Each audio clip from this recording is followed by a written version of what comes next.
তো সমস্ত খ্রিস্টীয় আমার ভাই বোনকে নমস্কার এবং অন্তর থেকে জয় যিশু।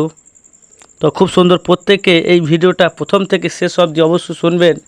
আর আপনি যদি চ্যানেলটি নতুন হন তাহলে আপনি অবশ্যই চ্যানেলটি সাবস্ক্রাইব করবেন এবং লাইক করবেন। আর প্রথম থেকে ভিডিওটা অবশ্যই শুনবেন, অবশ্যই উৎসাহিত হতে পারবেন। ঈশ্বর আপনাকে আশীর্বাদ করবেন এই বাক্যের দ্বারা। তো খুব সুন্দর, আমরা যখন এই ঈশ্বরকে জানলাম বা কারো না কারো দ্বারা সুসমাচার পেলাম বা ঈশ্বরকে জানতে পারলাম, তো আমরা প্রথমত কী নিয়ে আসি? বা সুস্থ হওয়ার জন্য বা কিছু পাওয়ার জন্য কোনো না কোনো একটা আশা নিয়ে আমরা আসি, হ্যাঁ না? আমরা কোনো না কোনো একটা আশা নিয়ে ঈশ্বরের কাছে আসি কিছু পাবো বলে। তো আমাদের যখন পরিত্রাণ বিষয়ে জানতে পারলাম, ঈশ্বরকে জানতে পারলাম সম্পূর্ণভাবে, তো জানার পরেও কি আমরা সবসময় কি আমরা কি নিজের জন্য ভাববো? সব সময়কার জন্য কি আমার পরিবার যেন ভালো থাকে বলে কি ভাববো? আমার স্বামী ভালো থাকে, আমার স্ত্রী ভালো থাকে, আমার ছেলে ভালো থাকে, আর একটা আমাদের পরিবারের সকলে কি ভালো, এই ঈশ্বরের মণ্ডলীতে আসা, ভবনে আসা, আপনাদের ইচ্ছা কি এমনই হয়ে থাকে? তো আমাদের এরকম যদি ইচ্ছা হয় তাহলে আমাদের ভাবনা বা ধারণা সম্পূর্ণ ভুল।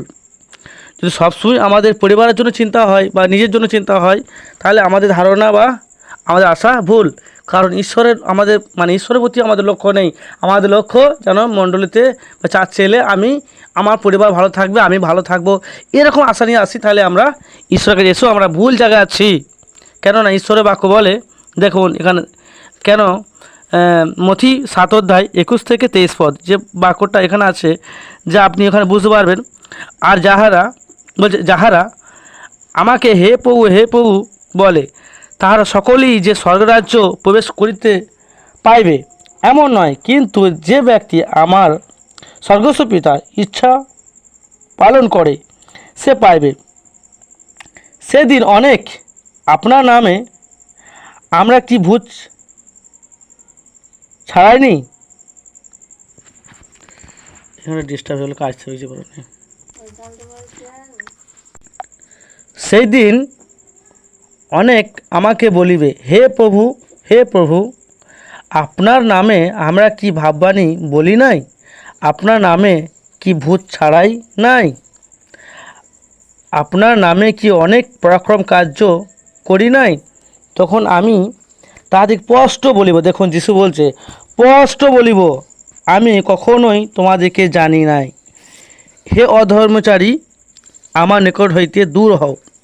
দেখুন, আপনি যদি সর্বদা, খুব সুন্দর, আপনার জন্য আমি আপনার বিরোধিতা নয়, আপনার পক্ষ হয়ে বলছি যে আপনি ঈশ্বরের কাছে আসেন। খুব সুন্দর, ঈশ্বর আমাদেরকে হার সময় আশীর্বাদ করে, সব সময়কার জন্য আমাদেরকে সুস্থ রেখেছেন, সুন্দর রেখেছে, পরিবারকে পরমেশ্বরিতা সবসময় আমাদেরকে আশীর্বাদ করছেন। কিন্তু আপনার লক্ষ্য যদি সবসময় নিজের জন্য এরকম চিন্তা ভাবনা থাকে তাহলে আপনি ভুল জায়গায় আছেন।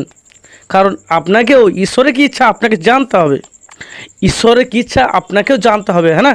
তো আপনি এই জন্য যিশু দেখুন কি বলছেন, যে আমি স্পষ্ট বলিব যে অধর্মচারী আমার নিকট হইতে দূর হও। তো দেখুন যিশু আমাকে বলছে দূর হও, অর্থাৎ আমাকে প্রত্যেকে বলছেন তিনি, তখন তিনি বলবেন, তখন আমরা বলিব তাহার সামনে, হে প্রভু আমরা কি আপনার নামে ছাড়াইনি?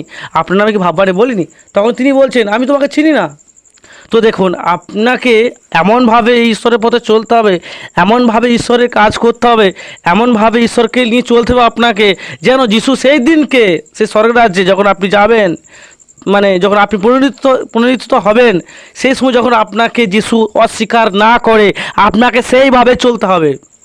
যেন যিশু আপনাকে শেষ সময় অস্বীকার না করে, আপনাকে স্বীকার করে, ঠিক সেইভাবে আপনাকে চলতে হবে। তো অবশ্যই আপনি তখন সেই জায়গায় মহা আনন্দে দিন কাটাতে পারবেন, অর্থাৎ স্বর্গরাজ্যে। এখানে স্বর্গরাজ্য বিষয়ে বলা হচ্ছে, যিশু বলল যে আমার পিতার আজ্ঞা পালন করে সে ব্যক্তি পাইবে। তো আমাদেরকে ঈশ্বর আজ্ঞাকে পালন করতে হবে, ঈশ্বরের ইচ্ছাকে জানতে হবে, ঈশ্বরের ইচ্ছা কি এটা আপনাকে আমাকে বুঝতে হবে। তখন ঈশ্বর আমাদেরকে সঠিক সেই স্থান দেবেন। সত্য এই বিষয়টা খুব আজকে আমাদের মণ্ডলীতে হচ্ছিলো, এমন এই পয়েন্টটা নিয়ে শেখানো হচ্ছিল, খুব সুন্দর। তো প্রত্যেকজনকে বলছি, সমস্ত খ্রিস্টীয় ভাই বোনদেরকে আমি বলছি যে অবশ্যই মন্দিরে অবশ্যই আসুন, পরিবারকে অবশ্যই সুস্থ রেখেছে, সর্বদা সুস্থ রাখবেন প্রত্যেকে। তো অবশ্যই আমাদের পরিবার তো অবশ্যই লক্ষ্য থাকবে, কিন্তু লক্ষ্য যেন সম্পূর্ণ যিশু হয়, লক্ষ্য সম্পূর্ণ আমাদের যিশু হয়, কারণ যিশুই আমাদেরকে পুনরুত্থিত করবেন। কোথায়? স্বর্গরাজ্যে। প্রত্যেকজনকে পরমেশ্বর পিতা তার রাজ্য নিয়ে যাবে। আর সত্যি সেই জন্য তিনি আজকে আমাদেরকে মানে বাঁচানোর জন্য, আমাদের রক্ষা করার জন্য, আমাদের পাপ থেকে পরিত্রাণ দেওয়ার জন্য তার একজাত পুত্র যিশুকে পাঠালেন, যেন কেউ বিনষ্ট, একজনও বিনষ্ট না হয়, একজনও বিনষ্ট না হয়, কিন্তু অনন্ত জীবন পায়। দেখুন, কারণ ঈশ্বর জগৎকে এমন প্রেম করলেন, তার একজাত পুত্রকে দান করলেন, যে কেউ বিশ্বাস করে সে বিনষ্ট না হয়, কিন্তু অনন্ত জীবন পায়। তার ইচ্ছা এমন যেন আমরা হারিয়ে না যাই ঈশ্বরের কাছ থেকে। তার ইচ্ছা এমন আমরা তার কাছ থেকে একদম নষ্ট না হয়ে যায়। আর তার ইচ্ছা এমন আমরা একটা আত্মা ঈশ্বরের কাছ থেকে হারিয়ে না যাই। তো আমাদের লক্ষ্য যদি সংসার হয়ে সর্বদাই সংসার থাকে, তাহলে ঈশ্বরের ইচ্ছা কী হবে? তিনি তখন বলবেন, হে অধর্মীচারী সকল, অধর্মচারী, আমার নিকট হতে দূর হও, কারণ আমি তোমাদের চিনি না। দেখুন, সেই দিন আপনার সামনে তিনি চিনি না বলে অস্বীকার করবে। তো আপনাকে এমনভাবে চলতে হবে, আপনি সমস্ত ঈশ্বর আগে পালন করুন, ঈশ্বরের প্রতি লক্ষ্য করুন, যিশুকে লক্ষ্য করুন, তাহলে আপনি ঠিকভাবে চলতে পারবেন। খুব সুন্দর। ঈশ্বর এ বাক্যের দ্বারা আশীষ করুক সকলকে।